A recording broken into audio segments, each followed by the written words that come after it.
Hammer-ons and pull-offs are a necessity in really any style of guitar playing. But do yours sound lifeless, fuzzy, buzzy, dull, or muted? If that's the case right now, don't worry, because in today's show, I'm going to teach you how to easily play solid hammer-ons and clean pull-offs. Hey TAC family, welcome to episode 202 of the Acoustic Tuesday Show. This show's all about bringing fun, focus, and progress to your guitar journey through my weekly Guitar Geek list, plus success stories from your fellow TAC family members. Do you ever feel like your guitar routine is totally dialed in, like it's bulletproof, and then something happens that completely pulls the rug out from under you? That's exactly what happened to TAC family member Alfred. In fact, he encountered a major hiccup in his guitar routine, a major hiccup in his family life. And he turned that episode into a beautiful learning experience. You're gonna hear Alfred's story here in just a little bit, plus you're gonna get your weekly dose of acoustic news you can use, which includes a brand new album from one of my favorite mandolin players, not one, but two encounters with guitar phenom Nathaniel Murphy, and so much more. But first, we're gonna dig into hammer-ons and pull-offs. So go ahead and grab your guitar and let's dig into these techniques. Let's first start with hammer-ons. What is a hammer-on? A hammer-on is a way to get two notes out of one single pick stroke, and they come in two varieties. The first is an open string to a fretted note, like so. And the second is a fretted note to another fretted note, like so. Now, when it comes to hammer-ons, I see two things go wrong most commonly. The first is that your fretting finger doesn't move quick enough. Here's how that sounds. So what's happening is, because my fretting finger is moving so slow, it's actually absorbing the vibration of the string, and that's why you're not hearing that second note. The other thing that happens, or the other thing that could go wrong when it comes to hammer-ons, is a muted or fuzzy note, and that's related to not hammering on in the right spot. Oftentimes I see people hammering on top of the fret, and that would sound like this. Kind of sounds fuzzy, muted, buzzy. It's not desirable. So here are two quick fixes you can use to clean up your hammer-ons. Number one, make sure that your fretting finger gets into place quickly. Think of it as a superhero. You want it to move with agility. You want it to move fast and be accurate. And when it comes to accuracy, that brings me to the second point. You want to land in the sweet spot of the fret, and that is right next to the fret. Not on top of, not way behind, right next to the fret. That'll give you the best leverage when it comes to fretting. You don't have to press that hard because, well, your fretting finger is in the sweet spot. So move quick and land in the sweet spot, and that'll sound like this. Or a fretted to fretted note would sound like this. So what can you do to work on your hammer-ons? Well, I've developed this exercise that's really fun, and you can use it in a bunch of different combinations so that you can use open string to fretted note or fretted to fretted, and I think you'll really dig it. Essentially what you're going to be doing is playing a G major scale on the G string. So the fretted positions will be as follows. Open, 2nd fret, 4th, 5th, 7th, 9th, 11th, and 12th.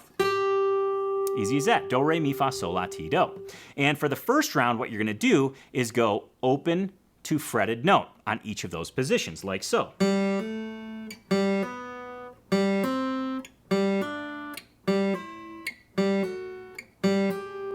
And you'll see that I mixed up my fretting fingers. I used my index finger, middle, ring, and pinky, just to make sure each of the fretting fingers was getting some of the action. Now, the next iteration of this exercise is essentially going open to fretted and then going fretted to fretted. This is what I mean.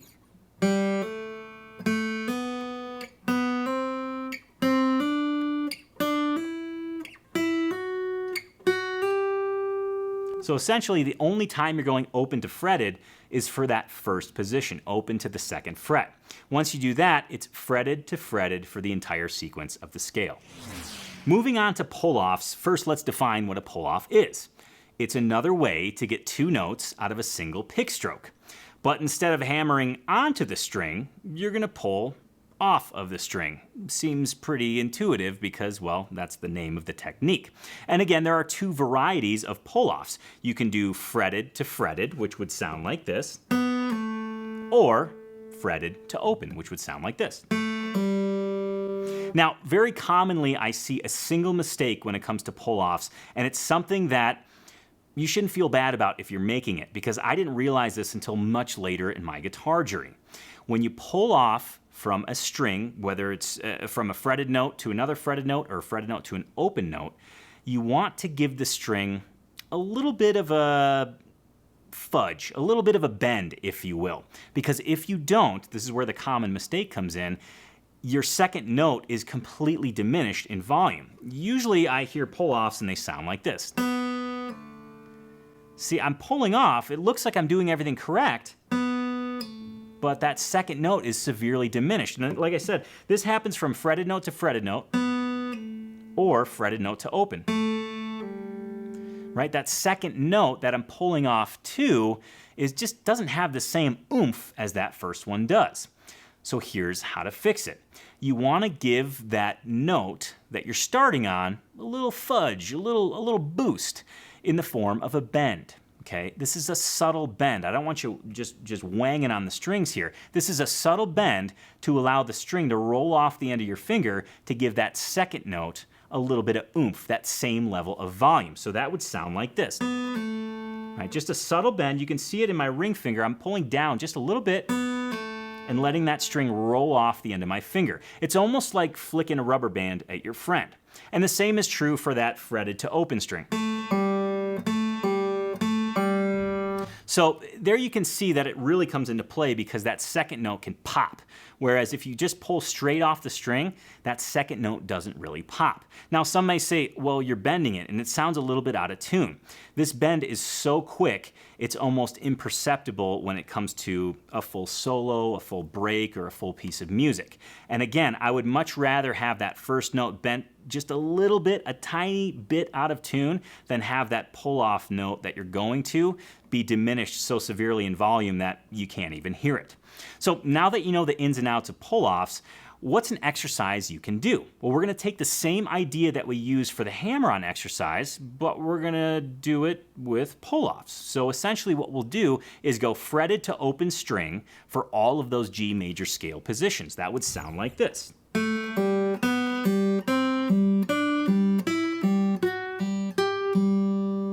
Right? So you can go up the scale, you can go down the scale, whatever you want, whatever floats your boat. The second way you could do this is do fretted to fretted, but you'd actually start up at the 12th fret. That would sound like this.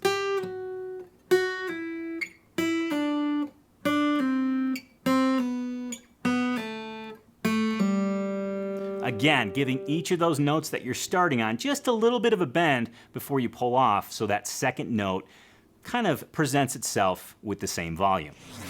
One quick thing before we move on to the rest of the show. How do you like the technique tune-up section? Is it something you enjoy? Is there a certain technique you'd like me to cover? If that's the case, go ahead and let me know in the comments below. When life gives you lemons, you're supposed to make lemonade. And that's exactly what TAC family member Alfred did. He had a set guitar routine. He played at the same time and at the same place. It was like clockwork. And then life happened. Life actually dished him out a series of curveballs, and it drastically affected his guitar routine. Now, if you look at it from one perspective, you could say, gosh, that must have had a really negative impact on his guitar routine. But Alfred chose not to look at it that way. He actually looked at it through quite a positive light.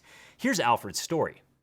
What happened over the last 90 days that you didn't see coming, that could have derailed you but didn't? Well, my mom had congestive heart failure and pneumonia caused by a bacteria all at once and got rushed to the hospital near the end of my 90 days. And my dad had spine surgery earlier in the year, so he's not walking or driving very well. So while my mom was in the hospital, I ended up at my dad's every day for a couple of weeks to make sure that he was, fed and taken care of and that he could get out to see my mom and made his PT and stuff. And the way it derailed is I have my routine where I come home from work in the morning and I get on the guitar and, things roll forward. And what changed because of that was that I was doing this sort of with my dad. In a way, the music is a salve to my dad. We played ukulele, we play guitar. And instead of keeping up with the current goals I had, I learned a lot from my dad. How to deal with taking a song and making it yours. He really loves to do, he likes to interpret songs, and he'll come up with whole different chord progressions for a song and make it really awesome. And it was great to learn from him in that way, and I actually learned a lot. And it actually broke me out of the home position on the guitar a lot more than what I had been doing on my own. So it was a good experience, and through a bad experience. I think it was good for my dad, and it was good for me. 3 Guitar Geek cheers for Alfred. I think it's so inspirational to hear that Alfred took the time with his dad to really sink into the guitar and learn some lessons that he really couldn't have got anywhere else.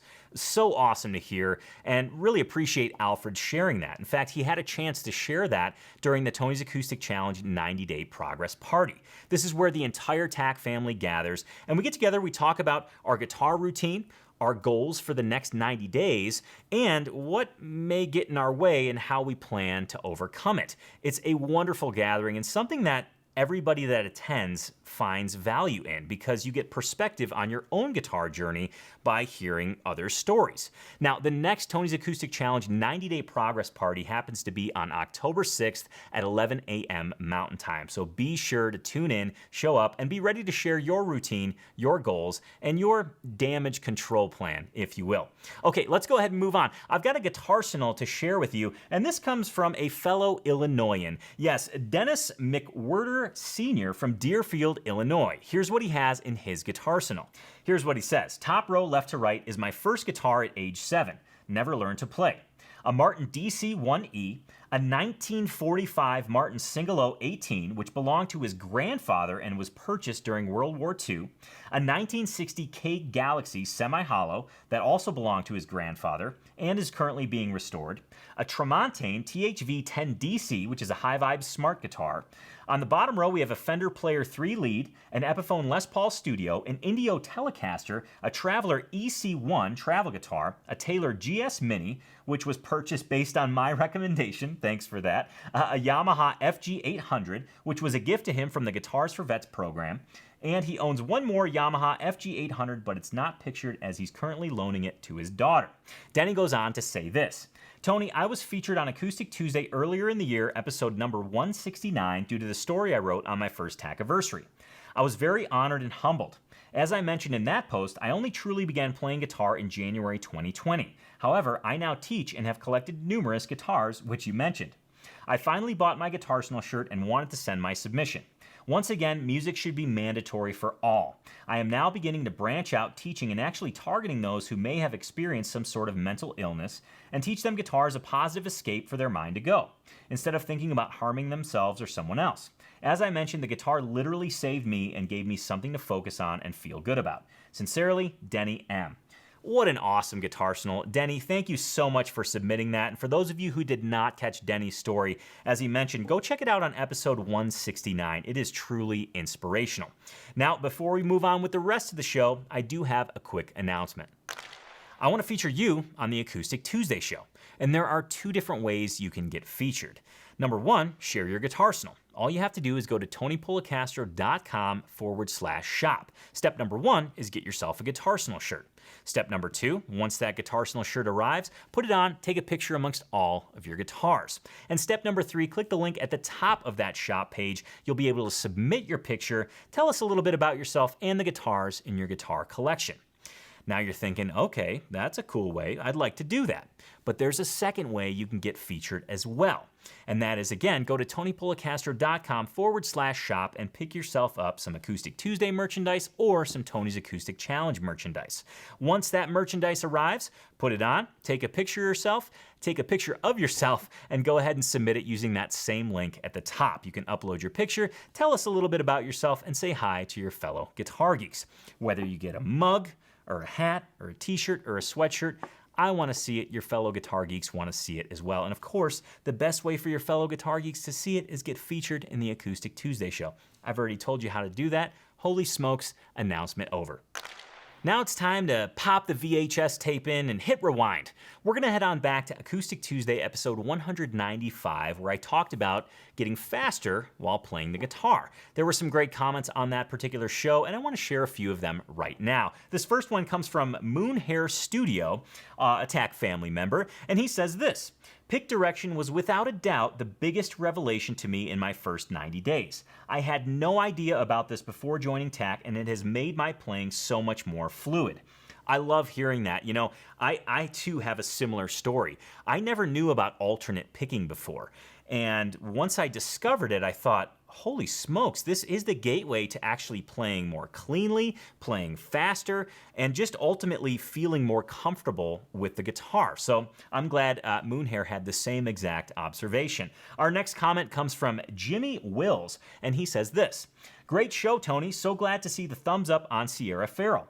I stumbled on her music on Bandcamp while in lockdown last year. I bought 2 of her albums and have worn them out. Looking forward to the release of the new album.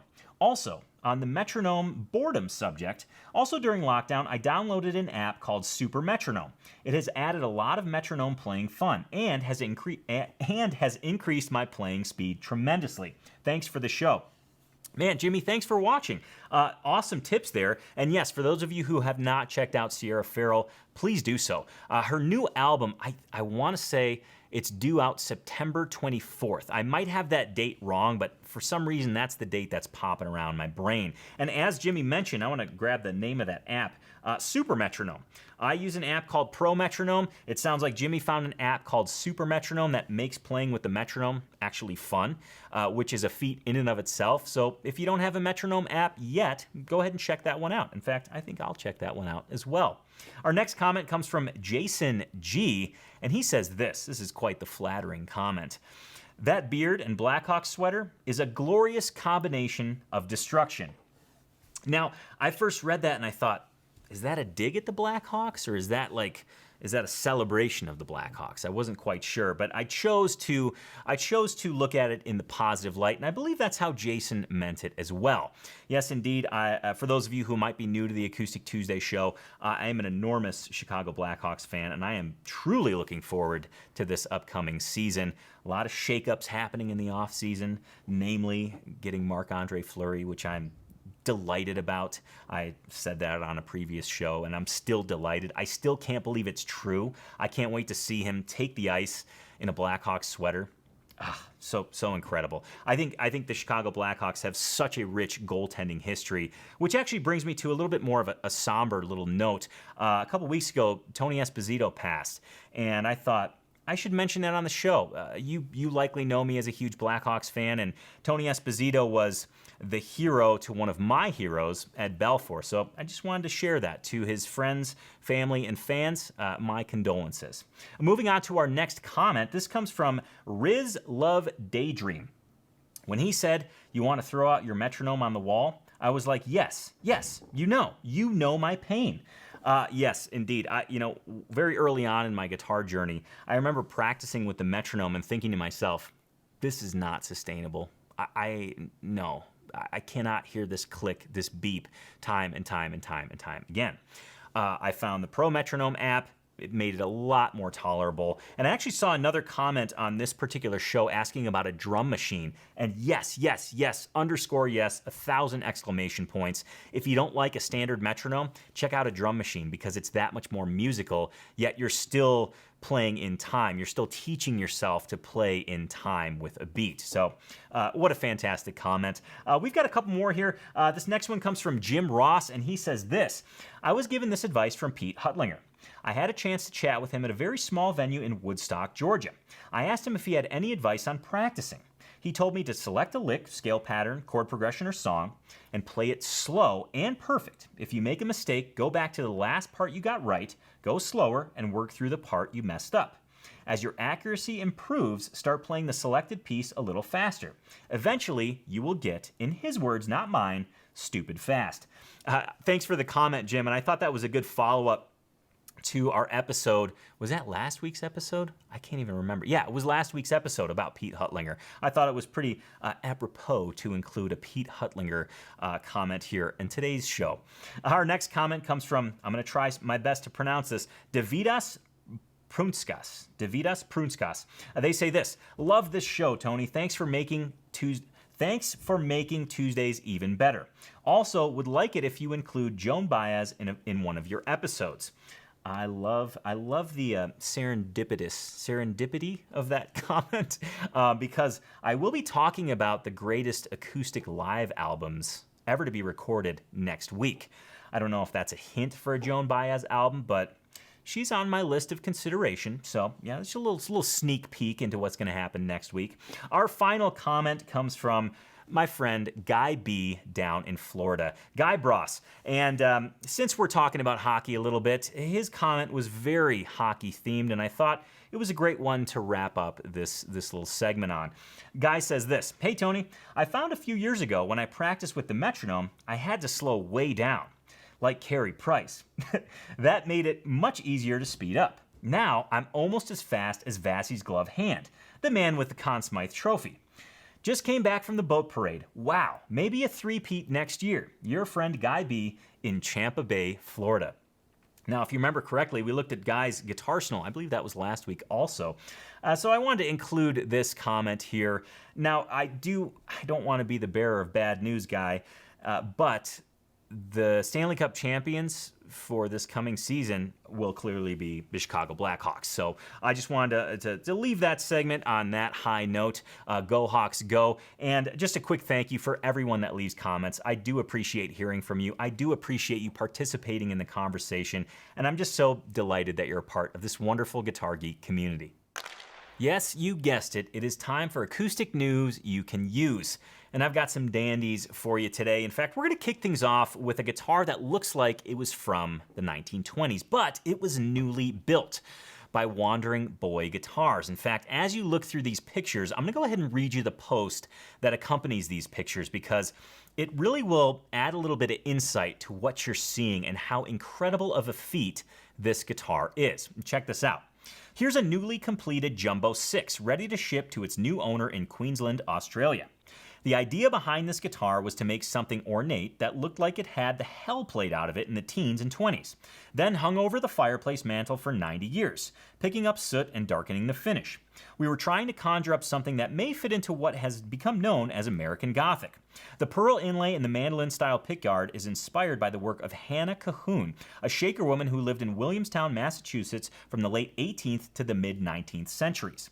The scratched images on the back are inspired by the work of Bill Traylor, an African-American born into slavery in Alabama in the mid-19th century who waited until he was 85 to start to draw and paint images from his rural life. The animals, the work, the drinking, and the endless dramas. Images, names, and words scratched into the finish are not uncommon on the early 20th century instruments. I've seen a wonderful guitar that accompanied someone from the US to France in the 20s with the names of dozens of French towns etched in the top. This guitar has my usual combination of old Sitka spruce and mahogany back, sides, and neck. The fretboard is ebony.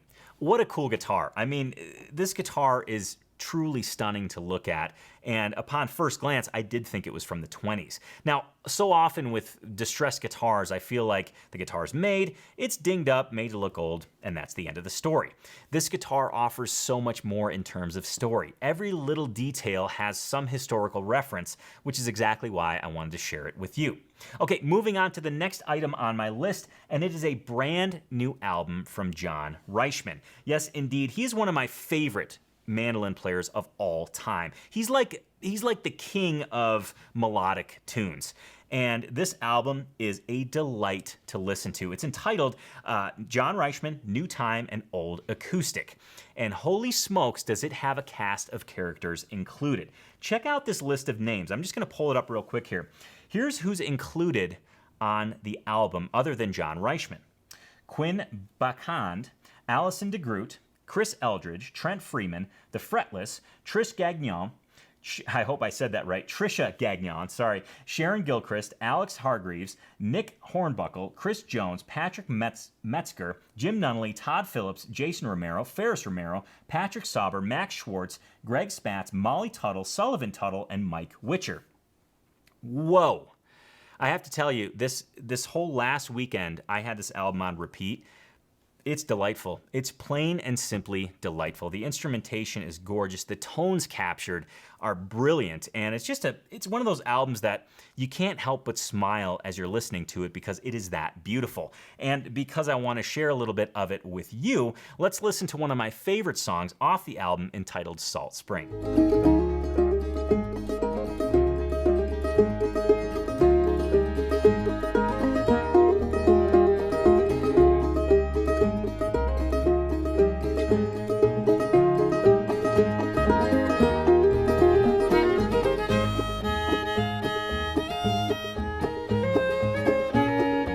another post that I came across that I want to share with you that is really just an act of spontaneous music making. I am a huge fan of Rushad Eggleston, a phenomenal cello player, and he found himself in the Denver airport picking up his luggage, and he thought, this is exactly where I need to play right now. And this is what happened.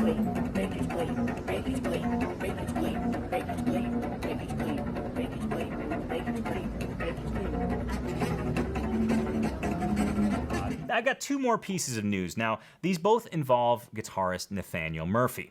Nathaniel Murphy he's the kind of guy that can play anything in any style, and he makes it look easy. It's not easy. He makes it look that way. Well, he does demos for Chicago Music Exchange, and he's done demos for them for quite some time. In fact, he was going to demo the Noel Gallagher from Oasis J150. Gibson just released a very limited signature edition model of this J150, this Noel Gallagher J150. And he was in there recording his demos, and then the CEO of Chicago Music Exchange showed up and said, we're not going to be able to use anything that you just recorded. For good reason. Here's what happened next. All right, well, I got good news, bad news. So what do you... Bad news is most of what we shot today probably won't ever see the light of day.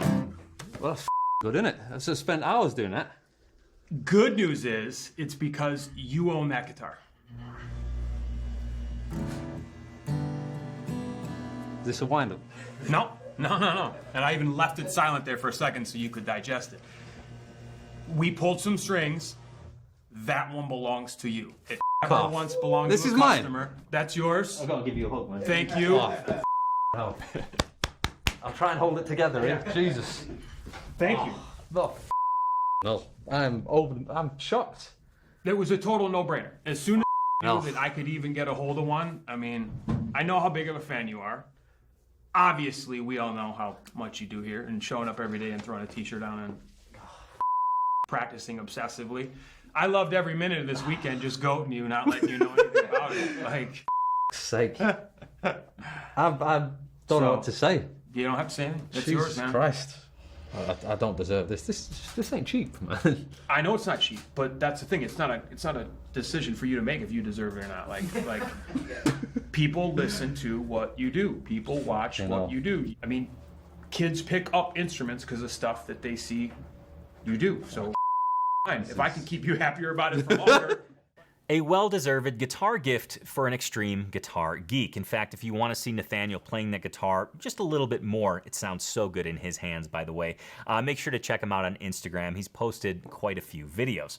Now, we're not done with Nathaniel quite yet, because seeing him get that J150 sent me down a Nathaniel Murphy rabbit hole, if you will, where I started watching his old reviews, some old performances, and then I came upon this. Now, you may not know this about me, but I am a Green Day fan through and through. They were one of the first bands that I really got into. And I found a clip of Nathaniel Murphy playing the tune Basket Case, right? Yeah, Basket Case, in a bluegrass flat picking style. It just shows how awesome Nathaniel is. And it just shows, again, how he can make anything look easy. I don't know how he does it, but he does it. And here's a clip.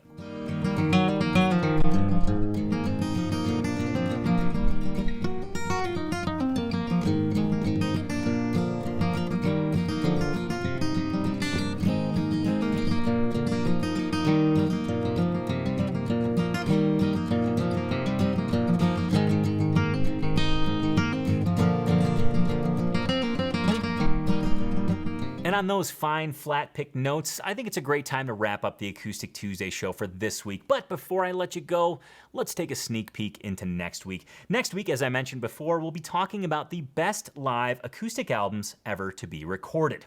I'm not sure how many I'm going to share with you yet, because the current list that I have is about 40 albums long. I don't have enough time to do 40 albums, so it might be 10, might be 15, Might be only 5. I don't know. I really have to dig in. I really have to trim up this list. But that's all happening next week on the Acoustic Tuesday show. Remember, you can catch the Acoustic Tuesday show every single Tuesday at 10 a.m. Mountain Time here on YouTube. Before I let you go, let me remind you of this.